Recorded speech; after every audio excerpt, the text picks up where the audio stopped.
நன்றி நன்றி அப்படின்னா அந்த முதல் நன்றி வந்து என்னுடைய தாய் தந்தைக்கு தான். இப்போது அவங்க இல்லை, அவங்களுடைய பிளெஸ்ஸிங் தான் நீங்கள் இருக்க வைக்குதுன்னு நான் நம்புகிறேன். நானும் எங்கள் அப்பாவும் கடைசியாக எங்கள் அப்பாவோடு நான் பார்த்த படம் வந்து முத்து. அம்மா பூஜை போடுறப்போ வந்தாங்க, ரவிக்குமார் சார் வந்தாங்க. அம்மா நான் சொல்லுவேன்லம்மா ரவிக்குமார் சார் வந்தாங்க வாமான்னா, எங்கள் அம்மா கொஞ்சம் கூச்ச சுபாவம் வரல. ஸோ அவங்க ரெண்டு பேருமே தெரியும் அவங்களுக்கு ரவிக்குமார் சார் எனக்கு எவ்வளோ பிடிக்கும்னு சொல்லிட்டு. இன்றைக்கி ஒரு இயக்குனரின் தந்தையாக நான் ரவிக்குமார் சார் இந்த இடத்துல அவர் இங்கே வாழ்த்த வந்திருக்கிறது எனக்கு அவ்வளோ சந்தோஷமாக இருக்குது. இந்த படத்துடைய வெற்றி அதெல்லாம் தாண்டி சார் இங்கே இருக்கார், அவர் கூட நான் இருக்கேன். அது எனக்கு அவ்வளோ சந்தோஷமாக இருக்குது. ரொம்ப நன்றி சார், அது வார்த்தையே இல்லை.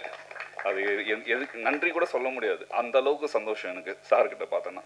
அவர்கிட்ட அவர் கை பிடிக்கிறப்போ அவ்வளோ அவ்வளோ ஒரு சந்தோஷம் இருந்தது எனக்கு. அது இந்த படத்துடைய வெற்றிக்கும் மேலே. நன்றி சார். இன்னைக்கு இந்த ஒரு தயாரிப்பு அதெல்லாம் இருக்குன்னா அதுக்கு ஸ்டார்டிங் பாயிண்ட்டுன்னு ஒன்று இருக்கும். அது யாருன்னா சந்தானம் சார். சந்தானம் சார் இல்லைன்னா இந்த சினிமாவில் நான் இல்லவே இல்லை. நானே கூட ஒரு முறையே சொல்லுவார், இங்கே சொல்கிறேன் அங்கே சொல்கிறேன் சார், இது செட் ஆகாது அப்படின்னு சொன்னோன்னா வெயிட் ஆஃப் பண்ண திருப்பி அவரே அடிப்பார். என்ன விஜய் என்ன பண்ணுறேன்னு 2 மாதம் தான் கேப் இருக்கும், திருப்பி அடிப்பார். அவரை மாதிரி ஒரு ஒரு ஹெல்பிங் நேச்சர் ஒரு பர்சனை நம்ம பார்க்கவே முடியாது. இன்றைக்கி எல்லோரும் இந்த தங்கதுரையிலேருந்து அபிஷேக் எல்லாம் சொன்னாங்க இன்ட்ரடியூஸ் பண்ண. அதெல்லாம் என்ன ஒருத்தர் ஊக்குவிச்சார்ல, அங்கே எத்தனை போய் ஒரு இடத்துல சேர்த்தார்ல, அதுதான் இன்றைக்கி இவங்க எல்லாரையும் அந்த அந்த அந்த பார்வையில் தான் நான் பார்க்குறேன். தங்கதுரை மேக்கப் போடுன்றப்போ எல்லாருக்கும் போடுவாங்க, மேக்கப் அவனுக்கும் வேணும், கேட்க மாட்டான், அப்படியே இருப்பான். டக்குன்னு எங்கடா இருக்கிற அப்படின்னா கர்ச்சீஃபில் மடித்து பவுடர் போட்டு அந்த பவுடர் தெரியும், அப்படியே ஓடி வருவான். ஸோ இன்றைக்கி ப்ரொடக்ஷனில் பண்ணோன்னா வந்தான், ஆனால் அஸ்டண்ட் வந்திருக்காங்க என்னடா அப்படின்னா ஓட்டான், ஏய் வாடா இல்லை. அதுதான் என்னுடைய சந்தோஷம். என்னென்னா அன்றைக்கி மேக்கப் போடுங்கன்னு கூட கேட்கறதுக்கு பயந்தவன் இன்றைக்கி ஒரு அஸ்டண்ட்டோடு வரான். அவனுடைய வளர்ச்சி இருக்கு இல்லையா, அது பார்க்குறப்போ உண்மையாக ரொம்ப சந்தோஷம் தாங்க துரை. சூப்பர். அபியும் அதே மாதிரி தான், அவனை நடிக்க மாட்டான், ஒரு வாய்ப்பு கிடைச்சாலும் நடிச்சிருவாங்கல்ல. விக்ரம் சாரோடைய காம்பினேஷன், அவன் தான் மெயின் ரோல். வந்துட்டான், ஆனால் நான் வேறு யாராவது பண்ணிடுவாங்க. ஷூட்டிங் வந்துட்டான், காலையில் வந்துட்டு கேட்குறான் நான் போயிடுவானே அப்படின்னு சொல்லிட்டு. டேய் வாடா அப்படின்னு சொல்லிட்டு. அப்படியானாலும் பிரச்சனை இல்லை, என்னென்னா அவன் கரெக்டாக இருப்பான்னு எனக்கு தோணுது. ஸோ எனக்கு அவனுடைய பார்வை, அவனுடைய லுக்கு எல்லாமே வந்து பார்த்தோன்னா ரொம்ப வில்லனிக்காக இருக்குது. ஆனால் அவன் பேசினா, நான் தான் சொன்னேன், டேய் ரொம்ப பேசாத, கோவப்பட்டினா கண்ணுலையும் ஃபேஸ்லையும் காட்டிடு, நீ பேசினா குழந்தை தானே தெரியுது அப்படின்னா அதை ட்ரெயின் பண்ணி பண்ணோம். ஸோ இன்னைக்கு லாரன்ஸ் மாஸ்டரோட பண்ணுறான், எல்லாரோடும் பெரிய பெரிய ரோல்ஸ் எல்லாம். ஆனால் இந்த படம் கம்மிட் ஆகிருக்கேண்ணே, அந்த படம் கம்மிட், ஆனால் நான் கூப்பிட்ட உடனே வந்துடுவான். ஸோ இந்த மாதிரி என்ன ஒருத்தர் எடுத்துன்னு வந்ததால தான் இன்றைக்கி இந்த மாதிரி ஒரு நியூ ஃபேஸஸ்ன்றப்போ அது எனக்கு ரொம்ப சந்தோஷமாக இருக்குது. தியா அவங்க பண்ணாங்க, ஸோ அவங்களும் நியூ ஃபேஸ் தான். ஸோ இந்த குட்டி பாப்பா டெஃபினட்டாக இன்றைக்கி எல்லோரும் நோட் பண்ணிக்கலாம். ஃப்யூச்சரில் பார்த்தீங்கன்னா அந்த பாப்பா வந்து பெரிய ஸ்டார் கன்ஃபார்மாக, டேம் ஷோர். எதாக இருந்தால் எழுதி வச்சுட்டு அப்போ அவங்க ஸ்டார் ஆகிறப்போ போட்டுக்கலாம். அந்த அளவுக்கு ஒரு பர்ஃபார்மரு, அவ்வளோ க்யூட்னஸ்ஸு. ஒரு சின்ன குழந்தையால அப்படி நடிக்க முடியுமா? டைலாக் சொல்கிறப்ப கேட்காதுன்னு நினைக்கிறேன். அது அப்படியே போயிட்டே இருக்கும், ஆக்ஷனும் பேசும். ஸோ சிம்பு சார் சொல்லுவாங்க அந்த மாதிரி. சார் வந்து சிம்பு சார் கூட ஒர்க் பண்ணுறப்போ டைலாக் சொல்லுவோம், அப்படியே கேட்டுனே இருப்பார். ஓகே ஓகே சார் மானிட்டர் போடலாம், டேக் போயிடலாம் விஜய் அப்படின்றார். ஸோ டைலாக் தான் சொல்கிறாரு, பார்த்தா ஃபைட்டாக அப்படி தான் பண்ணுவார், டான்ஸாக அப்படி தான் பண்ணுவார். ஸோ நமக்கே அப்பா பண்ணிட்டு வரோம். பார்த்தா கனல்கன் மாஸ்டர் ஃபைட் எடுத்தார், லேட்டாக வராரு, 1 மணிக்கு தான் வந்தார், ஏதோ ஒர்க் இருக்குன்னு சொல்லிட்டு. அவர் இவ்வளோ கம்போஸ் பண்ணி வச்சிட்டேன் அப்படின்லாம் கனல்கன் மாஸ்டர் சொல்கிறாரு. ஸோ வந்தோன்னே என்ன மாஸ்டர் இது ஒன்றும் புதுசு இல்லையா மாஸ்டர், பண்ணிடலாம் அப்படின்ட்டு ஒரே டேக்கில் பண்ணுறாரு. ஸோ அந்த மாதிரி ஒரு என்னென்னா அவங்க சின்ன வயசுலேருந்து அதுக்குள்ளே இருந்ததால் நான் அந்த பாப்பாவை நான் அப்படி தான் பார்க்குறேன். அந்த அளவுக்கு ஒரு பர்ஃபார்ம் பண்ணாங்க. ஸோ நன்றிகள்னால் ஸோ லைனாக சொல்லிகிட்டே போகலாம். சபரி சார், சரவணன் சார், அவங்க வந்து என்னென்னா அவங்க 2 பேருமே ஒரு ரெஸ்பெக்ட் இருக்குல்ல, அந்த ரெஸ்பெக்ட் வந்து அவங்க சார்கிட்டேருந்து வந்துருக்குல்ல, அது அப்படியே மெயின்டைன் தான், அப்படியே இருப்பாங்க. Sir okay sir, okay sir, okay sir அப்படின்னு. ஸோ அந்த ரெஸ்பெக்ட் உங்களை எங்கேயோ எடுத்துன்னு போய் நிறுத்திடும். அது ஒன்று தான் என்ன இம்ப்ரெஸ் பண்ணிச்சு ஃபஸ்ட்டு, கதையை தாண்டி. சார் நான் சாரோடைய அசிஸ்டண்டாகவே அவங்கள பார்ப்பேன். ஸோ உங்கள் சாரோட ஒர்க் பண்ணியிருக்காங்க. ஸோ அந்த ஒரு பாயிண்ட்லேயே நான் அவங்கள பார்த்ததால தான். ஸோ அது வந்து அவங்கள வேறு அந்த ரெஸ்பெக்ட் இருக்குல்ல, எப்போவுமே ஒருத்தர் கொடுக்குற நம்ம மரியாதை இருக்குல்ல, அதுக்கு விலையே இல்லை. அது நம்மளை எங்கேயோ ஒரு இடத்துல எடுத்துன்னு போய் சேர்த்துறோம். நான் நம்புறது என்னென்னா, நம்ம ஒரு விஷயம் பண்ணுறோன்னா அதை ஜெனுவனாக பண்ணிடணும், நேர்மையாக பண்ணிடணும். அதுக்கப்புறம் அது வந்து என்னவோ அதுக்கான விலையை அது கொடுத்துரும்னு சொல்லிட்டு இந்த படத்தும் அந்த மாதிரி தான். சிஜி இவ்வளோ ஆகுது அவ்வளோ ஆகுது, நிறைய பேர் சொன்னாங்க இது எதுக்கு இப்படி பண்ணுற, வேணா விட்டுரு, ரிலீஸ் பண்ணு, போதும் விட்டுரு அப்படிலாம். அது நம்ம விடுற மனசே இல்லை. என்னென்னா கரெக்டாக பண்ணிடணும், அதை எடுத்துன்னு போய் சேர்க்கணும். அது ப்ரெஸ் அண்ட் மீடியா, நீங்கள் இருக்கீங்க, உங்களை மட்டும் நம்பி தான் இந்த படத்தை வந்து பார்த்தீங்கன்னா நீங்கள் தான், நீங்கள் எழுதுகிற ஒவ்வொரு எழுத்தும் இந்த படத்தை வந்து எந்த இடத்துல எடுத்துன்னு போய் நிறுத்த போகுதுன்னு. So each and every persons எல்லாம் வந்திருக்கிற எல்லாருக்கும் என்னோட நன்றியை தெரிவிச்சுக்கிறேன். எல்லாருக்கும் வணக்கம். நான் உங்கள் ஹன்சிகா மோட்வானி. கார்டியன் படம் female centric women's day release ஆகுது. Press and media as always உங்களுக்கு சப்போர்ட் வேணும். Rest, I think most of my colleagues have said everything. I need your blessings. Please come in the theatre and watch the film. I'm very, very happy to be associated with this film. Nandri. Thank you. பத்திரிகை நண்பர்களிருந்து அனைவருக்கும் வணக்கம். முதல்ல இந்த மாதிரி cinema ஃபங்க்ஷன்னா first director பற்றி தான் நான் எங்கே போனாலும் பேசுகிறது. ஆனால் இந்த படத்தில் இந்த விழாவில் வந்து முதல்ல ப்ரொடியூசரை பற்றி பேசுகிறேன். பட் அவரும் ஒரு டைரக்டராக இருக்கிறதுனால அவருக்கு தான் முதல்ல என்னுடைய நன்றி. ஏன்னா நான் தயாரித்த அந்த படம் கூகுள் குட்டப்பா வந்து ரொம்ப வருஷத்துக்கு அப்புறமா, தெனாலிக்கு அப்புறமா கிட்டத்தட்ட 20 வருஷம் கழித்து நான் மறுபடியும் ப்ரொடக்ஷனில் வரும்போது தயாரிக்கிற படம். ஸோ அந்த படத்தில் வந்து நம்ம அசிஸ்டன்ஸை இன்ட்ரடியூஸ் பண்ணோம். ஸோ இவங்க நல்லா வரணுமேன்றது ஒரு பயம் இருந்துகிட்டே இருக்கும்போது அந்த படம் ரிலீஸே ஆகலை.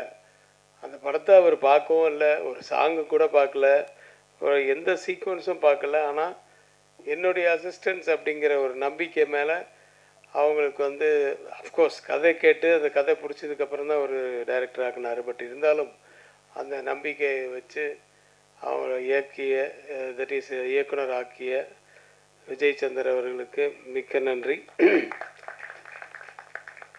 ஏன்னா ஆக்சுவலாக வந்து இந்த படம் ரிலீஸுக்கு முன்னாடியே பண்ணதுனால நீங்கள் தான் அவங்களுக்கு பெரிய சப்போர்ட் ஃபஸ்ட்டு. ஏன்னா அவங்க ஒரு தெம்பாக பண்ணுற அந்த எண்டு போர்ஷன் ஷூட்டிங் ஆச்சு, அந்த போஸ்ட் ப்ரொடக்ஷன்லாம் வந்து ரொம்ப தெம்பாக நமக்கு இன்னொரு படமும் இருக்குது அடுத்தது அப்படின்றது நானும் வெளியில் சொல்லிக்கிறதுக்கு ஒரு பெரிய ஒரு சந்தோஷமாக இருந்தது. ஸோ நன்றி. இன்றைய கதாநாயகன் ஆடியோ ரிலீஸ் தானேப்பா, சாம் சிஎஸ். அவரோட அப்பப்போ கொஞ்சம் ஒர்க் பண்ண அனுபவம் இருக்குது. இந்த கலைஞர் நூறில் கூட என்ன வந்து நான் இந்த கலைஞரின் தசாவதாரம் பண்ண சொல்லி ஒரு 10 இயக்குநர்கள் வந்து நம்ம ஆஃபீஸில் வந்து உக்காண்டாங்க, நீங்கள் தான் பண்ணோம், ஏன்னா தசாவதாரம்னு இருந்தால் நல்லாயிருக்கும் அப்படின்னு யோசிச்சேன். சரி நான் அதிலெல்லாம் பண்ணிவிட்டு அதில் மியூசிக்கு வந்து சாம் சிஎஸ் சொன்னோன்னா ஒரு வார்த்தை கூட மறுப்பு சொல்லாமல் இம்மீடியட்டாக போட்டு கொடுத்தாரு. ஸோ கொஞ்சம் அப்பப்போ பழக்கம் இருக்குது. அவருடைய ஸ்டுடியோவுக்கும் போயிருக்கேன். ஒரு மாதிரி வித்தியாசமான ஒரு வாய்ஸ் அவருக்கு. இந்த படத்தில் கூட அந்த மயக்கிட்ட நீங்கள் தானே பாடியிருக்கீங்க, அந்த மாதிரி வாய்ஸ் நிறைய பாட்டுகள் அவர் வித்தியாசமான வாய்ஸில் பாடியிருக்காரு. மியூசிக் மேலே ஒரு பயங்கர ஒரு வெறி. ஆஃபீஸில் வந்து என் கூட பேசும்போது சொல்லியிருக்காரு. அதை பற்றி பெருசாக வந்து ஞானஸ்தன் அப்படின்னு நான் சொல்லிக்க மாட்டேன் என்ன, ஆனால் வந்து வெறி இருக்குது சார், எனக்கு நிறைய வெறி இருக்குது. அதை போடணும், இது பண்ணோம், இப்படி பண்ணோம், வித்தியாசமாக பண்ணோன்ட்டு அந்த வெறி கொஞ்சம் கொஞ்சமாக தெரியுது. ஒவ்வொரு படத்துலையும் அப்படி மெருகேறிட்டே போகுது. Continue that. All the best Sam. Art director Ilaiyaraaja மிக எனக்கு வந்து ஒரு அருமையான நண்பர். அந்த நிறைய லொக்கேஷன்ஸில் ஷூட் பண்ணோம். அந்த கோட்டிக்குப்பா சுதீப் படம் கர்நாடகத்தில், அதாவது இங்கே இந்தியாவுக்குள்ளே தான், ஆனால் நிறைய அங்கே பெங்களூரு, மறுபடியும் சென்னை, மறுபடியும் கொடைக்கானல், இது மாதிரி நிறைய இதில் பண்ணோம். ஸோ நிறைய அவருடைய அனுபவங்கள்லாம் கேட்டுக்கிட்டேன். அவர் தான் விஸ்வரூபமெல்லாம் பண்ணியிருக்காரு. ஸோ அந்த விஸ்வரூபத்தில் எப்படி அந்த நேச்சுரலாக இதெல்லாம் பண்ணிங்க, அப்புறம் கமல் சாரோட எப்படி அப்படின்ற மாதிரி விஷயங்கள்லாம் நிறைய சொல்லுவார்.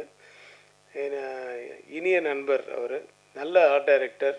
ஒரு இந்த வீட்லையா ஷூட்டிங் அப்படின்ட்டு வந்து வந்த உடனே சுத்திப்பு கேட்டாப்புல ஒரு இதை போட்டு, ஆமாம் ஓனர்லாம் இங்கே உள்ளே இருப்பாங்களா, எப்படி நிறைய நாள் ஷூட்டிங் இருக்குது நமக்கு, இல்லை ஓனர்லாம் எல்லாம் வெளியே அனுப்பிச்சிட்டோம் அப்படின்னு.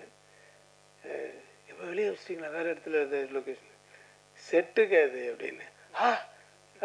சுதீப் வந்து நிஜமாவே வந்து பார்த்து ஆச்சரியப்பட்டார். அவர் எவ்வளோ நிறைய படங்களில் வந்து அவர் நடிச்சிருக்காரு, அவர் பார்த்துருக்காரு. அவரே ஒரு இயக்குனர் வேறு. அவரே வந்து அது வந்து செட்டு மாதிரி ஃபீல் பண்ணாத ஒரு வீட்டை வந்து பார்த்த உடனே நிஜமாக ஃபீல் பண்ணார்ல, அதுதான் நமக்கு சக்ஸஸ். அந்த செட்டுன்னு தெரியாத அளவுக்கு.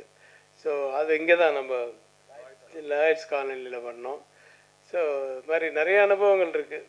அவரோட வாழ்த்துக்கள் என்னுடைய அசிஸ்டன்ஸுக்கிட்டேயும் ஒர்க் பண்ணதுக்கு. நிறைய டெக்னீஷியன்ஸ் ப்ளஸ் பிரதீப் வந்து எல்லாருக்கும் என்னுடைய வாழ்த்துக்கள். நிறைய பேர் எனக்கு நேரடி பரிச்சயம் இல்லை, ஆனால் படம் நான் பார்த்தேன். ஹன்சிகாவுக்கு எந்த மாதிரி பெர்ஃபார்மன்ஸு வரும் அப்படின்றலாம் தெரியும் இருக்குது. ஆனால் இதில் வந்து டக்குன்னு சேஞ்ச் பண்ணுறதெல்லாம் வந்து ரொம்ப பிரமாதமாக பண்ணியிருந்தாங்க. சில இடத்துல வந்து அந்த ஃபேஸ் எல்லாம் சேஞ்சு பண்ணி அது பார்க்கும்போது அதில் சிஜி வேறு இதில் இருந்தது. பட் அது ரொம்ப ரொம்ப நல்லா இருந்தது. எல்லாமே அந்த குழந்தைக்காக தான். அந்த சென்டிமெண்ட் இருக்குது படத்தில். சென்டிமெண்ட்டு மட்டும் இல்லை, அந்த செகண்ட் ஹாஃபில் அந்த சென்டிமெண்ட்டு தான் ரொம்ப அதை டச் ஆகிற இடம். அதுதான் ஒரு குழந்தைக்காக. கார்டியன் என்ற டைட்டிலே வந்து என்ன சொல்ல வராங்க அப்படின்னு சொல்லும்போது, அந்த கார்டியன்ற டைட்டில் அந்த எண்டில் தான் எனக்கு வந்து திருப்தியாக இருந்துச்சு. It's really she is a Guardian for that girl அப்படின்ற ஃபீல் வந்துச்சு. அதுக்கு மேலே கதையை சொல்லக்கூடாதுல்ல. அந்த லேடி ஆர்டிஸ்டில் அந்த அவங்க அம்மாவாக நடித்தவங்க எல்லாருமே ரொம்ப நல்லா பண்ணியிருந்தாங்க. தங்கதுரை ஆஸ் யூஷுவல் நீயும் மொட்டை ராஜேந்திரனும் பின்னிட்டீங்க. காமெடி இருக்குது, ஆக்ஷன் இருக்குது, நல்ல சாங்ஸ் இருக்குது, எமோஷன்ஸ் இருக்குது, ஹாரர் படத்துக்குரிய விஷயங்களும் இருக்குது, நிறைய எல்லாமே இருக்குது. என்னுடைய படங்களில் இருக்கிற மாதிரி எல்லா கலவையும் சேர்ந்த ஒரு படம் தான் அது. இப்போ கடைசியாக இயக்குநர்களுக்கு வரேன். இந்த சபரி கிரீசன், குரு சரவணன், இவங்க தான் இப்படி தான் பேர் வரும் என்னுடைய படங்களில். அவங்களுடைய பேரெல்லாம் இவங்க ரெண்டு பேரையும் வந்து ஆக்சுவலான கோவில் குட்டப்பாக்கு வந்து இந்த ரெண்டு பேர் தான் வந்து அந்த மலையாள படத்தை ஒன்று காமிச்சு நீங்கள் நடிக்கணும் அப்படின்னாங்க. அதுக்கப்புறம் தயாரிப்பாளர் ஆகிட்டேன்னு வச்சுக்கோங்க. அதில் வந்து நீங்கள் அவங்க அந்த படத்தை இயக்குனராக முதல்ல இருக்க வேண்டியது. அது அந்த படம் எடுக்கலைன்னும் போது நாளே எடுக்கும்போது நீங்களே பண்ணுங்கள் அப்படின்னு சொன்னாங்கன்னா அவங்களுக்கு ரொம்ப சந்தோஷம்.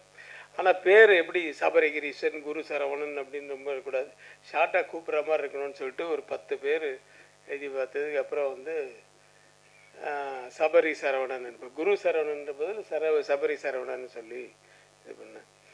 நீங்கள் என்றைக்குமே ஆனால் நண்பர்களாக இருக்கணும். உங்களுக்குள்ள ஒத்துமை இருந்து அந்த கதைக்கும் உங்களுக்கு இதுவாக இருந்ததுன்னா டெஃபினட்டாக நீங்கள் ஒன்றா சேர்ந்து பண்ணுங்கள். அப்படி இல்லையா தனித்தனியாக பண்ணால் கூட உங்களுக்குள்ளே இருக்கிற அந்த ஃப்ரெண்ட்ஷிப் மட்டும் போகக்கூடாது அப்படிங்கிறத நான் சொல்லியிருக்கேன் அவங்கக்கிட்ட. ஏன்னா எல்லா விஷயத்துலையுமே ஒத்து வரணும் இல்லையா. அதனால் வந்து அந்த இது இந்த மாதிரி நம்ம அந்த படத்து ரிலீஸுக்கு முன்னாடி அவங்க ரெண்டு பேரும் ஒன்றா சேர்ந்து பண்ணுற அளவுக்கு ஒரு படம் அமைஞ்சுது அவங்களுக்கு. ரெண்டு பேர் ரெண்டு எக்ஸ்ட்ரீம்னு எதுக்கு சொன்னேன்னா, ஒருத்தன் அந்த சரவணன் வந்து எப்போ பார்த்தாலும் சிரிச்சுக்கிட்டே இருப்பான். இது பாருங்க, இப்படியே எப்போ சிரிச்சுட்டு இருப்பான். இவன் எப்போவும் சிரிக்கவே மாட்டான். அந்த மாதிரி ரெண்டு பேரும் ரெண்டு டிஃப்ரெண்ட் கேரக்டர்ஸு. இதில் வந்து எனக்கு ஒரு விஷயம் ஞாபகம் வருது. இந்த பாலகிருஷ்ணா படம் பண்ண தெலுங்கில் இப்போ ரீசெண்டாக பாலகிருஷ்ணாவுக்கு வந்து யாராவது அவரை பார்த்து அப்படின்னு சிரிச்சிட்டா போதும், அவருக்கு ஒரே கோவம் வரும். ஏய் எந்துக்கு நவுத்துறாரு, எந்துக்குறா, ఆయన ఎందుకు నవ్వుతున్నారు, ఎందుకు నవ్వుతున్నారు அப்படின்னு ஒருத்தரும் யாராவது கூப்பிட்டு, டேய் ஏன்டா சிரிச்சேன், எதுக்குடா என்ன பார்த்து சிரிக்கிற அப்படின்னு. ஒன்றும் இல்லை சார். ஒரு வாட்டி ஏதோ ஒரு இவன் சரவணன் மாட்டிக்கினான். எப்படின்னா அப்போ ஃபேனுக்கு இல்லை திப்பி அப்படின்னு இவன் ஃபேனை திருப்பிட்டு அவருக்கு விக்கெல்லாம் கொஞ்சம் அப்படி ஆஜரமாக இருந்தோடனே இவன் சிரிச்சிட்டான். ஏய் எதுக்கு சிரிச்சிடும், எதுக்கு நவுத்துனாரு சார், நான் ஐயோ போய் அச்சிட போகிறாரு, நம்ம அசிஸ்டண்ட் வேறு அச்சுன்னு சொல்ல. சார் நான் அசிஸ்டண்ட், அது நம்ம assistant director sir Saravanan sir அப்படின்னு. இதில் ஏதோ ஆப்போசிட் கேங்கு அப்படின்னு அவர் ஆப்போசிட் கேங்க இப்படி கூட அவுத்துட்டு அடிச்சு கூட ஏய் அப்படின்னு அடிக்க எழுந்துட்டாரு. நான் வந்து இப்போ போடா டேய் நீ ஏன்டா நிற்கிறேன்னா அப்பவும் சிரிச்சிட்டு போ அந்த பக்கம் அந்த அப்படின்னு சொல்லிட்டு அவனை திருப்பி விட்டேன். ஸோ அவருக்கு வந்து எப்போவுமே ஒரு டவுட் இருக்கும் யார் பார்த்தாலும். ஆனால் ரொம்ப நல்ல மனுஷன், வெரி நைஸ் டு இதுலேயுமே வந்து பழக்கத்து இதிலெல்லாம் வந்து ரொம்ப நல்லவர். ஆனால் ஒரு எதில் விதத்தில் ஒரு சின்ன டவுட் இருக்கும். ஒரு வித்தியாசமான கேரக்டர். அவர்கிட்ட மாட்டி அடி வாங்கியிருப்பான், அன்றைக்கி தப்பிச்சான். ஸோ அந்த மாதிரி இவன் என்னன்னா எதுக்கு எடுத்தாலும் என்ன இது இப்போ ஒரு சாம்சிஎஸ் சொன்ன மாதிரி தான் எல்லாம் போட்டுட்டு அப்படி திரும்பி பார்த்தோம். 2 பேரும் ஒருத்தன் அவன் சிரிச்சுட்டே இருந்துருவான், இவன் வந்து சைலண்ட்டாக இருந்துருவான். முடிவே எடுக்க முடியல. இது என்ன இது நல்லா இருக்கா நல்லா இல்லையா இது சொல்ல மாட்டானுங்கன்ட்டு. நான் கூட எனக்கு கூட அந்த மாதிரி அனுபவம்லாம் இருக்குது. நான் உங்களை சொல்ல தேவா அப்படி தான் தேவா சைலண்ட்டாக தான் போடுவார். சோப்பு சீப்பு கண்ணாடி அப்படின்னு இந்த கிட்டாரை வாசிக்கிறவண்ண அப்படி ஓ சும்மா இப்போ தான் கையே வைக்கிறாரு, அதுக்குள்ளே தலையாட்டுறாரு. அப்புறம் அவங்கள பார்க்கவே மாட்டேன். நான் பார்க்காம அப்படி கண்ணை முடிப்பேன். சார் என்ன சார் தூங்கிட்டீங்களா அப்படின்னு. இல்லை அவனுங்களை பார்த்தா பாட்டு நல்லா இருக்க மாதிரியே தோணும், அதனால் பார்க்க மாட்டேன். அது மாதிரி அனுபவம்லாம் இருக்குது நிறைய. ஏன்னா அது நல்லா ஜாலியாக இப்போ இது பண்ணிவிட்டு நம்மளை உசுப்பேற்றி விட்ருவாங்க. அவங்களுக்கு என்ன பாட்டு 2 ஓகே ஆகணும் போன முடிஞ்சிச்சு, அடுத்த மீட்டருக்கு கீழே ரெடியாக இருப்பாங்க ஆளுங்க. அது மாதிரி டைப்பு. ஸோ அதுதான் இவங்கக்கிட்ட அந்த மாதிரி தான். சபரி வந்து ரொம்ப லாஃப்டராக நான் அவனை பார்த்ததில்லை. ஒரு ரொம்ப சத்தம் போட்டு சிரித்து நான் பார்த்ததே கிடையாது. இத்தனைக்கு அண்ணன் பையன் அவர் வந்து என்கிட்ட 10 வருஷமாக அசிஸ்டன்ட் டைரக்டராக இருக்கார். இருந்து இப்போ தான் டைரக்டராக இருக்கார். ஸோ இருந்தாலும் வந்து அவன் ஒருத்தர் ஒரு கேரக்டர் சொல்கிறேன். எனிவே எங்கே இருந்தாலும் வாழ்க, நல்லபடி இன்னும் நிறைய படங்கள் எடுக்கணும். இந்த படமும் வந்து நிஜமாகவே வந்து நான் பார்த்ததுனால சொல்கிறேன், எல்லா கலவைகளும் இருக்குது. ஒரு சென்டிமெண்ட்லேருந்து எல்லாமே இருக்குது. ஸோ இது தேட்டரில் மிகப்பெரிய வெற்றி அடையணும்ன்ட்டு எல்லாம் வல்ல இறைவனை வேண்டி வாழ்த்துக்கிறேன். நன்றி, வணக்கம். எல்லாருக்கும் வணக்கம். ஃபஸ்ட்டு வந்து தமிழுக்கும் எங்கள் அப்பா அம்மாவுக்கும், அப்புறம் வந்து என் குருநாதர் கே ரவிக்குமார், சாரி கேட்குதா? நான் ஃபஸ்ட்டு வந்து என் தமிழுக்கும் என்னுடைய அப்பா அம்மாவுக்கும் என் குருநாதர் கே ரவிக்குமார் சார் அவருக்கும் கடவுளுக்கும் என்னுடைய மனைவி அவங்களுக்கும் நான் நன்றி சொல்லிக்கணும். ஏன்னா அவங்க எல்லாமே அந்த ஸ்டேஜ் கிடையாது. முக்கியமாக நான் ஒன்று சொல்லணும், எனக்கு இறைவன் கொடுத்த மிகப்பெரிய வரம் என்னென்னா, நான் எங்கள் டைரக்டரை வந்து அசிஸ்டன்ட் டைரக்டர் சேர்ந்தது தான். அவர் வந்து மனசு வைக்கிறான்னா இந்த இடத்துல வந்து நான் அவங்ககிட்ட பேசிகிட்டு இருக்க மாட்டேன். என்னை வந்து இயக்குனர் ஆக்கினார், என்னை சபரி 2 பேருமே ஆக்கினார். இப்போ நிறைய பேர் அடுத்து இயக்குனராக ஆகிட்டுருக்காங்க, அடுத்தவும் பண்ணிகிட்ருக்காங்க. அப்புறம் வந்து கார்டியன், இதை பற்றி நான் சொல்லணும். ஃபஸ்ட்டு வந்து இங்கே வந்து விஜய் சந்தர் சார் வந்து எனக்கு ரொம்ப நல்ல ஃப்ரெண்டு, நண்பர். அவர் எல்லாருக்குமே நல்ல நண்பர் அவர். இதுக்கு முன்னாடி ஒரு கொஞ்ச நாளைக்கு முன்னாடி வந்து நான் இந்த கார்டியன் படத்தை வந்து ஒரு ப்ரொடக்ஷனில் சொல்லி ஓகே ஆகி எல்லாம் ப்ராசஸ் போயிட்டுருக்கும்போது சில காரணங்களால் பண்ண முடியாமல் போச்சு. அப்போ ஒரு சார் வந்து என்னை டிஸ்கஷன் அடிக்கடி கூப்பிடுவார், நான் பார்த்து மீட் பண்ணி பேசிகிட்டு இருப்பேன். அப்போ என்கிட்ட சொன்னார், இந்த மாதிரி ப்ரொடக்ஷன் ஒன்று ஸ்டார்ட் பண்ண போகிறேன் சார், பண்ணலாம் சார் அப்படின்னு சொல்லி சொன்னார். நீங்கள் ரெடியாக இருங்க சார், பண்ணலாம் சார் அப்படின்னாரு. இப்போ நான் வந்து கூகுள் குட்டப்பா படம் வந்து பண்ணிகிட்டு இருக்கும்போது எண்டில் இருக்கும்போது திடீர்னு ஒரு கால் பண்ணி கூப்பிட்டாரு. சார் அந்த கதை வந்து சொல்லுங்கள் சார் அப்படின்னாரு. நான் கதையை போய் பிரதீப் ஒரு தம்பிகிட்ட தான் பிரதீப் தான் சொன்னோம். அந்த கதை வந்து அவருக்கு ரொம்ப பிடிச்சிருந்தது. உடனே வந்து இவரும் ஓகே சொன்னார். அது ஹீரோவாக இருந்தது, கொஞ்சம் ஹீரோயினுக்கு மாற்றி அன்சிகா மாட்டிட்ட போய் சொன்னோம். அவங்களுக்கு ரொம்ப பிடிச்சிருந்தது. அவங்க ஓகே சொன்னீங்க, 2 பேரும் ஓகே சொன்னதால படம் உடனே ஆச்சு. இப்போ கூகுள் குட்டப்பா பண்ணிட்டு இருந்தாலும் நானும் சபரியும் வந்து ரொம்ப க்ளோஸ். 10 வருஷமாக டைரக்டர் அசிஸ்டன்ட் டைரக்டராக இருக்கும். எங்கள் வேவ்லென்த் எல்லாமே ஒன்றா இருக்கும். இப்படி நான் போய் சபைகிட்ட சொல்லிட்டு இந்த கதை வந்து நல்லாவே சபைகிட்ட தெரியும், நாங்கள் நல்லா டிஸ்கஸ் பண்ணியிருக்கோம். சொல்லிட்டு இந்த மாதிரி நம்ம வந்து பண்ணலாம் அப்படின்னு சொல்லி சொன்னேன். பட் எங்கள் டைரக்டர்கிட்ட போய் நாங்கள் 2 பேர் போய் கேட்டோம் சார் இந்த மாதிரி. ஏன்னா படம் முடியறதுக்கு முன்னாடி கமிட் ஆகிடுச்சு, அந்த படம் போயிட்டுருக்கு. ஸோ கேட்டோம். டைரக்டர் வந்து நான் பண்ணுங்கப்பான்னு ஆசீர்வாதம் பண்ணார். Good evening. இந்த ஈவெண்ட்டுக்கு வந்திருக்கிற ப்ரெஸ், மீடியா அண்ட் இங்கே இருக்கிற செலிப்ரிட்டிஸ் எல்லாருக்கும் வந்து என்னோட வணக்கம்.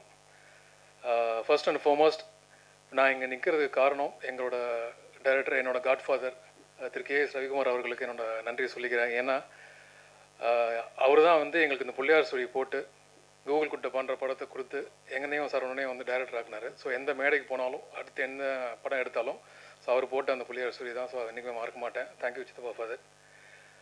அண்ட் அதே மாதிரி producer Vijay Chandar sir. So அவர் வந்து பார்த்திங்கன்னா சின்ஸ் அவரே ஒரு டைரக்டர் அப்படின்றதுனால எங்களுக்கு வந்து ரொம்ப சப்போர்ட்டிவாக இருந்தார். லைக் எந்த விதத்துலையுமே வந்து நாங்கள் போய் அவர்கிட்ட நிற்கணுன்ற அவசியம் இல்லை, எல்லாமே கரெக்டாக அதே மாதிரி நடந்தது. ஸோ ப்ரொடக்ஷனில் வந்து ரொம்ப சப்போர்ட் பண்ணி எங்களுக்கு ரொம்ப எல்லாமே செஞ்சு கொடுத்தாரு. ஸோ எங்களால் வந்து ஈஸியாக எக்ஸிக்யூட் பண்ண முடிஞ்சது எல்லாமே. ஸோ அதுக்கப்புறமா வந்து எங்களோட அவர் ஹீரோயின் ஹன்சிகா அவர்களுக்கும் நன்றி சொல்லிக்கிறேன். ஏன்னா நாங்கள் கூகுள் குட்டை படம் பண்ணும்போது தான் ரிலீஸ் ஆகலை ஆக்சுவலி. அதுக்குள்ளேயே வந்து நாங்கள் இந்த படம் கமிட் ஆகிருந்தோம். ஸோ அப்போயே ஷூட்டிங் போயிட்டு இருந்தோம். அப்போது வந்துட்டு நாங்கள் ஒரு டெபியூ டேரக்டர்ஸ் தான் அப்படின்ற மாதிரியான அந்த ஒரு இதெல்லாம் இல்லாமல் ரொம்ப she made us very much ஃப்ளெக்சிபிளாக இருந்தாங்க, ரொம்ப கோஆப்ரேட்டிவாக இருந்தாங்க. ஸோ எங்களுக்கு அது ரொம்ப வந்து ஹெல்ப்ஃபுல்லாக இருந்துச்சு. ஸோ நல்லா பண்ண முடிஞ்சது எங்களால். அண்ட் சாம்சிஎஸ் பிரதர் அவரோட பேக்ரவுண்ட் ஸ்கோர் அண்ட் அது மட்டும் பேக்ரவுண்ட் ஸ்கோர் மட்டும் இல்லாமல் சாங்ஸுமே ரொம்ப நல்லா பண்ணி கொடுத்துருந்தாரு. So thanks for him. வந்திருக்கும் ப்ரெஸ் அண்ட் மீடியா ஊடக நண்பர்கள் ஒவ்வொருக்கும் என்னுடைய அன்பான வணக்கங்கள். இன்றைக்கி எல்லா செலிப்ரிட்டியும் வந்து அம்பானி சார் வீட்டு ஃபங்க்ஷனுக்கு போயிருக்காங்க. நான் அங்கே போல் அம்பானி சாரை மீட் பண்ணாமல் அன்பான ப்ரெஸ்ஸை மீட் பண்ண வந்திருக்கேன். தேங்க்யூ. கூப்பிடல நான் கே சிவகுமார் சார் இருக்கார். அவர் சாரோட படங்கள்லாம் பார்த்து படையப்பா முத்துலாம் எத்தனையோ முறை பார்த்துருக்கேன். அந்தளவுக்கு அவர் படத்தில் நம்மளுக்கு ஒரு வாய்ப்பு கிடைக்குமான்னு எதிர்பார்த்துருக்கேன். ஆனால் பட் அவரோட அசிஸ்டன்ட் படத்தில் எனக்கு வாய்ப்பு கொடுத்துருக்காங்க 2 பேருமே. அது இல்லாமல் ஆனால் கே சிவகுமார் சார் நடிச்சிருக்கேன் ஒரு படத்தில். சார் வேறு லெவலில் டபுள் ஆக்ஷனில் பண்ணியிருக்காரு. அந்த படம் சீக்கிரமாக வந்துடும். ரொம்ப சந்தோஷமாக இருக்குது. ஏன்னா எனக்கு வந்து நான் வந்து வாய்ப்பு தேடி சுற்றிட்டு இருந்தேன். நிறைய படங்கள் வாய்ப்பு தேடி சுற்றிட்டு இருக்கும்போது கச்சிப்பில் பவுடர்லாம் கொட்டின்னு சுற்றின்னு இருப்பேன். ஏதாவது ஒரு படம் கிடைக்குமான்ட்டு அந்த நேரத்தில் என்னை கூப்பிட்டு விஜய் சந்தர் சார் தான் ஃபஸ்ட்டு ஒரு பெரிய வாய்ப்பை கொடுத்தாரு. வாலு படத்தில் சிம்பு சார் கூட நடிக்கிற ஒரு வாய்ப்பை கொடுத்தாரு. அதுவும் வாய்ப்பு கொடுத்தாரு. ரொம்ப அது எனக்கு வந்து லைஃப்பில் அன்றைக்கி இப்போலாம் தூக்கமே வரல. நம்ம வந்து இவ்வளோ பெரிய படத்தில் நடிக்கிறோமேன்ட்டு அந்தளவுக்கு ஊக்குவிக்க ஆள் இருந்தால் ஊறுகாய் விற்கிறவங்க கூட ஊரியே விற்பான்னு சொல்லுவாங்க. அந்த மாதிரி என்னை ஊக்குவித்த எங்கள் அண்ணன் லவ் யூ ஸோ மச்ண்ணே. அதுவும் இல்லை, படத்தில் வர லவ் பண்ணுற சீன் வர வச்சார் எனக்கு. நான் ஒரு பொண்ணை லவ் பண்ணுவேன். அந்த லவ் வந்து சிம்பு சார் சேர்த்து வைப்பார். அங்கே ஒரு பஞ்சு ஒரு சரியான டைலாக் வச்சுருப்பார். சிம்பு சார் சொல்லுவார், அந்த பொண்ணுக்கிட்ட சொல்லுவார், இங்கே பாருமா 50 லட்ச ரூபா கார் வச்சுருக்கவங்க கூட அந்த காரை வந்து பார்க்கிங்கில் விடாமல் 50 ரூபா கொடுத்து பார்க்கிங்கில் விடாமல் மரத்தடியில் விட்டு போவான். பையன் 1000 ரூபா சைக்கிள் வச்சுருந்தா கூட அதை மரத்தடியில் விடாமல் பார்க்கிங்க்கு 5 ரூபா கொடுத்து விட்டுட்டு போவான். அதுவும் செயினை போட்டு கூப்பிட்டு போவான். அந்த சைக்கிளை எப்படி பாதுகாப்பாக வச்சுக்கிறானோ அது போல் இன்னும் பாதுகாப்பாக வச்சுப்பான்னு உடனே அந்த பொண்ணு கையை கொடுக்கும். ஸோ அந்த சீன்லாம் வந்து இன்னைக்கு கூட வீட்டிலலாம் பார்த்துட்டு நீ கூட லவ் பண்ணியான்ற மாதிரி இருந்தது. ரொம்ப தேங்க்யூ சார். சியா மோத்வானி மேம் அவங்க தான் உண்மையிலேயே ஆப்பிள். அங்கே பாருங்கள் எவ்வளோ பியூட்டியாக இருப்பாங்க. ஒரு பியூட்டியாக எல்லா படத்துலையும் ஒரு ஹாயாக நடிப்பாங்க. இந்த படத்தில் பேயாக நடிச்சிருக்காங்க. அவங்க மேடம் சொல்லி அனுப்பிச்சாங்க 2 மினிட்ஸ் தான் பேசணும். நன்றி. என்ன மேடம்? ரொம்ப ரொம்ப நன்றி. இதுக்கு மேலே நீ பேசக்கூடாது. நாங்கள் இல்லை மேம் நான் பேசியா மேம் வேறு வெயில் எனக்கு அன்சியா மேம் வந்து அதான் பொதுவாக பேய் வந்தால் எல்லாம் வேப்பில் எடுத்துன்னு வருவாங்க. ஆனால் அன்சியா மேம் மாதிரி ஒரு பேய் வந்தால் ரோஜா எடுத்து வந்து கொடுப்பாங்க. அந்தளவுக்கு ஒரு பியூட்டிஃபுல்லான பேய். அவங்க செம்மையாக கலக்கியிருக்காங்க படத்தில். ஒரு காலேஜ் ஸ்டூடெண்ட்டாகவும் ஒரு பியூட்டிஃபுல்லாக இருக்காங்க. ஒரு என்ன சொல்கிறது, பேய் பிடிக்கும். ஆனால் பேய்க்கே இவங்களை பிடிக்கும். அந்தளவுக்கு அவங்க பியூட்டியாக இருந்திருக்காங்க இந்த படத்தில். அப்புறம் என் கூட நடித்தார் இவர் நம்ம மொட்டராஜன் சார் தான் நடிச்சிருக்காரு என் கூட காம்பினேஷனில். அவர் கூட ஆல்ரெடி பாரிஸ் ஜெயராஜ் நிறைய படங்கள் பண்ணியிருக்காரு. டிடி ரிட்டர்ன்ஸ்லாம். இந்த படமும் அந்த மாதிரி காமெடி ரொம்ப ஒர்க் அவுட் ஆகும்னு நினைக்கிறேன். அவர் கூட நடிக்கிறதே ஒரு ஜாலி தான். நைட் ஷூட் எடுத்தாங்க. நைட் ஷூட்டு வந்து ஒரு மிட் நைட்டில் எடுத்தாங்க 2 மணி. சரியான பனி. அப்போ அவர் வந்து என்னங்க டைம் ஆயிடுச்சு விஜய் சந்தர் சார் நம்மளுக்காக பண்ணுங்கன்னாரு. உடனே அவரும் வச்சு ஓகே உங்களுக்காக நான் பண்ணுறேன். டைம் தாண்டி தான் பண்ணார். அவர் ஒரு வண்டியில் போயிட்டுருப்போம். ஆட்டோவில் நீங்கள் கூட ட்ரெயினில் பார்த்துருப்பீங்க. ஆட்டோவில் போயிட்டுருப்போம். ஆட்டோவில் இதுவும் கிடையாது, கவரும் கிடையாது. மேலே கவர்லாம் டாப்லாம் கட்டிட்டு அந்த ஆட்டோவில் போயிட்டு இருக்கும்போது அவருக்கு தொண்டை ஏறுமே வந்து என்னவா அப்படின்னு நின்றுருப்பாரு. பனி மண்டை வழியாக போய் தொண்டையில் இறங்கிச்சு. அவருக்கு டோட்டலாக வாய்ஸ் போயிடுச்சு. பேசிகிட்டு இருக்காரு.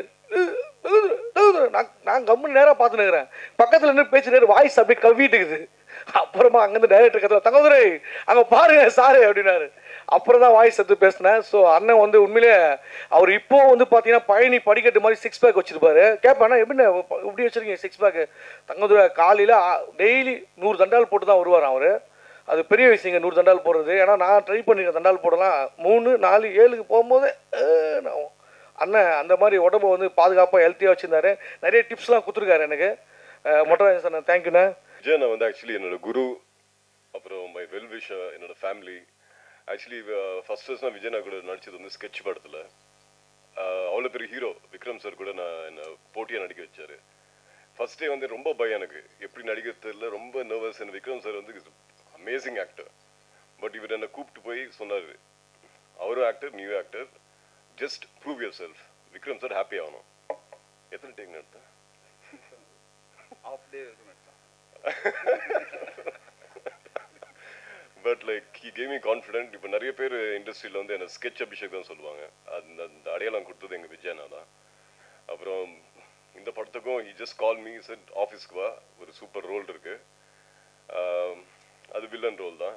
And I should thank director Saravanan sir, Sabari sir, அதுக்கப்புறம் like my favourite heroine Anshika Motwani. அவங்கள வெறும் ஸ்க்ரீனில் தான் பார்த்துருக்கேன், பட் நேரில் அவங்க கூட ஃபைட்டும் பண்ணியிருக்கேன் நான் அதில். அதுக்கு வந்து நம்ம டான் மாஸ்டர் தான் நல்ல கொரியோகிராஃப் பண்ணார். தென் ஹீரோ பிரதீப், நாங்கள் ஒரு 10 வருஷம் ஃப்ரெண்ட்ஸா, அவங்க அப்பா இருந்து எனக்கு தெரியும். அண்ட் செம்மையாக இருக்கு மச்சா, நல்ல ரொமான்ஸ் பண்ணுறேன். And thank you so much. Thank you K Ravikumar sir, is my favourite actor. And Sam CS sir செம்மையாக மியூசிக் போட்டிருக்காரு. Thank you so much. எல்லாருக்கும் வணக்கம். இது ஷோபனா. எப்படி சொல்லணும், எப்படி பேசணும் அதெல்லாம் எனக்கு தெரியாது எக்ஸாக்டாக. ரொம்ப ஃப்ரீ சோலாக இருப்பேன். அண்ட் இந்த வாய்ப்பு, it's a big opportunity for me. இது எனக்கு 2வது படம். ஃபஸ்ட்டு கொற்றவை. இப்போ சார் வந்து Saravanan sir, I really want to thank Saravanan sir, Sabri sir and Vijay Chandar sir. So like சின்னதாக முடிச்சிருவேன். 8ஆம் தேதி உமன்ஸ் டேக்கு வந்து படம் ரிலீஸ் ஆகுது. எல்லோரும் வந்து பாருங்கள். அண்ட் என்னோட ஒரு டிஃப்ரெண்ட்டான கேரக்டர் நீங்கள் பார்ப்பீங்க அதில். அண்ட் இந்த வாய்ப்பு கொடுத்ததுக்கு entire team, and Vijay Chandra sir, definitely I will say, keep on saying that. Thank you so much. அனைவருக்கும் வணக்கம். எல்லாரும் நலமா இருப்பீங்க நம்புறேன். எஸ், நம்மளுக்கு ஒரு பழமொழி இருக்கு இல்லையா, வாய்ப்புகள் உருவாக்கப்படுகிறது, வாய்ப்புகள் தரப்படுவதில்லை, உருவாக்கப்படுதுன்னு சொல்றாங்க. என்னுடைய வாழ்க்கையில வாய்ப்பு தரப்பட்டது. வெள்ளித்திரையில எனக்கான முகவரியை கொடுத்தது director Vijay sir. So thank you so much. இவர் மூலயமா தான் நான் கார்டனுக்குள்ளே வந்தேன். அண்ட் என்னோட சகோதரி அடிக்கடி சொல்லுவாங்க, உலகிலேயே மிகப்பெரிய பரிசு எதுன்னா நம்மளை நம்புறதை விட நம்மளை இன்னொருத்தவங்க நம்புறது அப்படின்னு சொல்லி. ஸோ அந்த நம்பிக்கை எனக்கு கொடுத்தது விஜய் சார் தான். And thank you so much. அவரை தொடர்ந்து என்னோட அந்த நம்பிக்கையை வந்து அதிகமாக உத்வேகம் கொடுத்தது என்னுடைய directors Guru Saravanan sir and Sabari sir. So this is a best time நான் நினைக்கிறேன் உங்கள் எல்லாருக்குமே தேங்க் பண்ணுறதுக்கு. இது வந்து என்னுடைய முதல் படம். இந்த முதல் படத்துல எனக்கு இவ்வளோ அருமையான ஒரு விஷயம் வந்து நடந்திருக்கும் அப்படின்றது ரொம்ப பெரிய பிளெஸிங்ஸ். ஸோ அந்த பிளெஸிங்ஸ் நான் எவ்வளோ நன்றிகள் சொன்னாலுமே அது கண்டிப்பாக போதாது.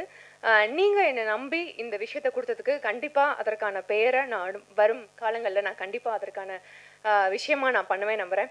And K S. Ravikumar sir, thank you so much. எங்களை ஊக்குவிக்கிறதுக்காக உங்களோட பொண்ணான நேரத்தை எங்களுக்கு ஸ்பெண்ட் பண்ணியிருக்கீங்க. And thank you so much. Yes, Hansika ma'am பற்றி நான் சொல்லி ஆகணும். ஒரு ஃபேனாக வந்து அவங்கள வந்து பார்க்குறத தாண்டி மேமோட சின்ன சின்ன ஒவ்வொரு விஷயத்தையும் நாங்கள் ரசிச்சிருக்கோம்.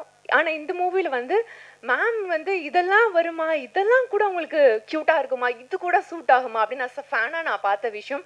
அண்ட் மேம் என்ன சொல்கிறது, I love you so much ma'am, I love you so much. எல்லாருக்கும் வணக்கம். எனக்கு இந்த படம் ரொம்ப ஒரு மாதிரி டிஃப்ரெண்ட் எக்ஸ்பீரியன்ஸ். ஆக்சுவலாக நிறைய பேருக்கு தெரியுமான்னு தெரியாது, நான் வந்து ஆக்சுவலாக அது ஒரு ஸ்டேட்மெண்ட் இருக்கும், பேசிக்கலி அப்படின்னு ஒரு ஸ்டேட்மெண்ட் இருக்கும். அடிப்படையில் நான் ஒரு பாடகர், நடிகர்ன்றது அது ரொம்ப தள்ளி இருக்கிற ஒரு விஷயம் எனக்கு. பட் டைரக்டர் சார் வந்து விஜய் சந்தர் சார், எனக்கு வந்து அவரோட சங்கத்தமிழ் நடிச்சிருந்தேன். அப்போவே ஒரு ஒரு மாதிரி கூல் டைரக்டர். அவர் சன்கிளாஸ்லாம் ஒரு மாதிரி கலராக போடுவார். அதனோட பிரதிபலிப்பு ஸ்கெட்ச் படத்தில் பார்த்தேன். இந்த மாதிரி கலர் வச்சு ஒரு ஹீரோ அழகை பார்க்கறது ஒரு வித்தியாசமான டேரக்டர். ரொம்ப பிடிச்சிருந்த அவரோட ஒர்க் எனக்கு. சடனாக இந்த படத்தை கூப்பிட்டு ஒரு ஒரு மாதிரி டிஃப்ரெண்ட் ஷேடு கேரக்டர் ஒன்று இருக்குது, பண்ணுறீங்களா அப்படின்னு கேட்டார். சரி சார் பண்ணுறேன்னா. And it was lovely experience work பண்ணும்போது.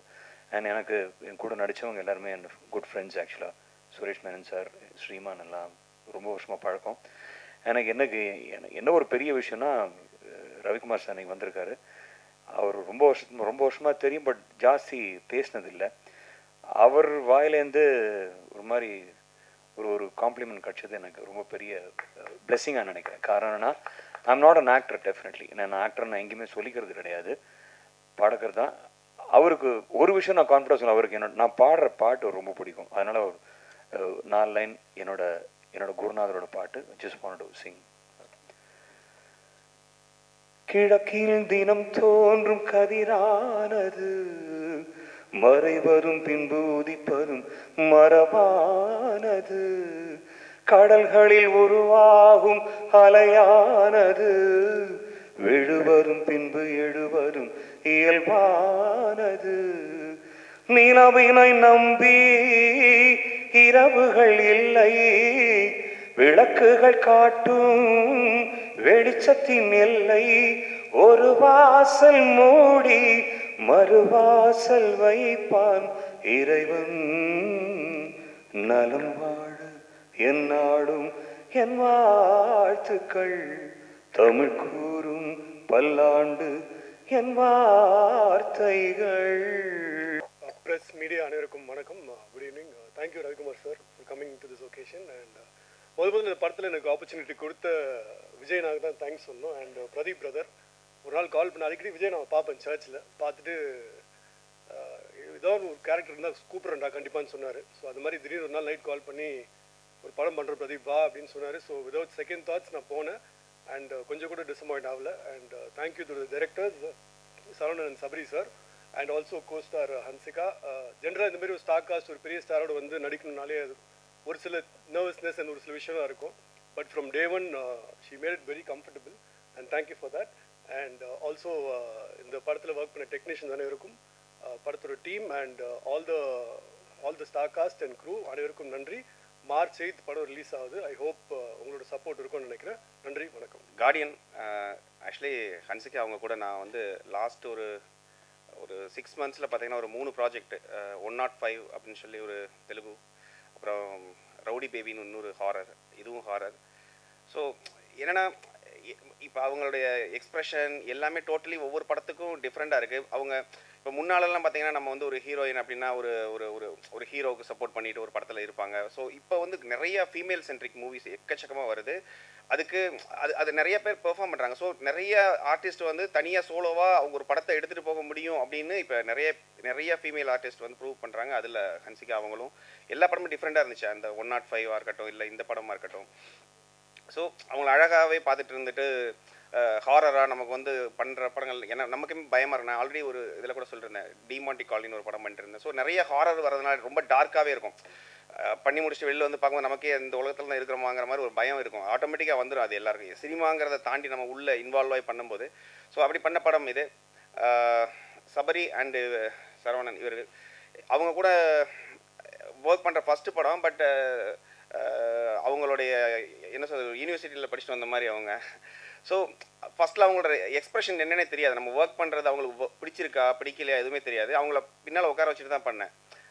பேக்ரவுண்ட் ஸ்கோர் பண்ணும்போது அவங்க பின்னால் உட்காந்துருப்பாங்க, நான் ப்ளே பண்ணி நான் அப்படி தான் பண்ணுவேன் நிறையா டைரக்டர்ஸ் கூட ஒர்க் பண்ணும்போது. ஸோ அவங்க திரும்பி பார்த்தாச்சுன்னா அவங்க அமைதியாக இருப்பாங்க. அவங்களுக்கு பிடிச்சிருக்கா பிடிக்கலான்னு தெரியல. அப்புறம் தான் புரிஞ்சிச்சு, ஓ நம்ம ஒர்க் பண்ணும்போது அவங்க ரியாக்ஷன் இருக்குது, நம்ம திரும்பும்போது அவங்க நார்மல் ஆகிடுறாங்க. ஏன்னா சிலர் யோசிப்பாங்க நம்ம நல்லா இருக்குன்னு சொல்லிட்டோம்னா இதோட நிப்பாட்டிக்குவாங்க. ஸோ நம்ம அமைதியாக இருந்தோம்னா இன்னும் கூட ஏதாவது பண்ணுவாங்க போல இருக்குது அப்படின்னு சொல்லிட்டு அதனால் சடனாக திரும்பி பார்ப்பேன். அப்போ அவங்க தலையாட்டுவாங்க நல்லா இருக்குன்னு. ஸோ அப்படி தான் தெரிஞ்சிருச்சு. ஏன்னா அவங்க ரெண்டு பேரும் எக்ஸ்ப்ரெசிவாக இருக்க மாட்டாங்க. பட் அது கண்டென்ட்டில் இல்லை. கண்டென்ட்டில் பார்த்தீங்கன்னா பயங்கர எக்ஸ்ப்ரெஷன் இருக்குது இந்த படத்தில். நிறையா ஒரு ஹாரர் மூவினா வழக்கமாக இப்போ ரிவ்யூவில் சொல்லும்போதெல்லாம் சொல்லுவாங்கல்ல, அந்த மாதிரி ஊருக்கு ஒதுக்குப்புறத்தில் ஒரு வீடு, எதுக்கு போகிறோன்னே தெரியாமல் ஒரு 4 பேர் அந்த வீட்டுக்கு போவாங்க. ஸோ இந்த மாதிரி ஒரு டெம்ப்ளேட்டில் இல்லாத ஒரு படம். அப்படிப்பட்ட ஹாரர் இல்லை இந்த படம். ஹாரராக இல்லாமல் ஒரு எமோஷனல் படமாக நார்மலாக இருந்திருந்தாலும் இந்த படம் நல்ல படம் தான். பட் ஒரு ஹாரர் எலிமெண்ட் கொடுத்து அதுக்கு ஒரு பழி வாங்குதல் அப்படின்னு சொல்லும்போது இன்னும் கொஞ்சம் ஒரு ஒரு டிஃப்ரெண்ட் எக்ஸ்பீரியன்ஸ் கிடைக்குது. ஸோ இந்த படம் ஆக்சுவலி வழக்கமாக பத்திரிகையாளர்களாக இருக்கட்டும் எல்லாருக்கிட்டையுமே சொல்கிறது தான், படம் நல்லா இருக்குது. பட் நல்லா இருக்கா நல்லா இல்லையாங்கிறது உங்களுக்கு நீங்கள் பார்ப்பீங்க. பட் ஜென்யூனாக ஒரு ப்ராடக்ட் பண்ணியிருக்காங்க, ஜென்யூனாக உழைச்சிருக்காங்க. படம் ஹிட் ஆகணும் அப்படின்னு சொல்லி வேலை பார்த்துருக்காங்க எல்லாருமே. ஏதோ ஒரு பணத்துக்காகவோ, இப்போ விஜய் சந்தர் அவருமே வந்து ஏதோ ஒரு ஃபஸ்ட்டு ப்ராடக்ட் சும்மா ஏதோ பண்ணிடணும் அப்படின்லாம் இல்லை. அவர் சிஜிக்கு மெனக்கேட்டார். வழக்கமாக ஒரு ப்ரொடியூசர் என்ன பண்ணுவாங்கன்னா, சரி முடிஞ்சிச்சு இதை வச்சு எப்படியாச்சும் ரிலீஸ் பண்ணி விட்டுறலாம், அப்படி இல்லாமல் அவர் வெயிட் பண்ணார். ஸோ வெயிட் பண்ணி இந்த ஒரு ப்ராடக்ட் நல்லா வரணுங்கிறதுக்கான அந்த ஒரு தேடல் இருக்குல்ல, அது எல்லாருக்கும் இருக்குது. அவரை மாதிரியே இதில் இருக்கிற அத்தனை பேருக்குமே இருந்தது. ஸோ அதனாலே இந்த படம் ஜெயிக்கும் அப்படின்னு நான் நம்புகிறேன்.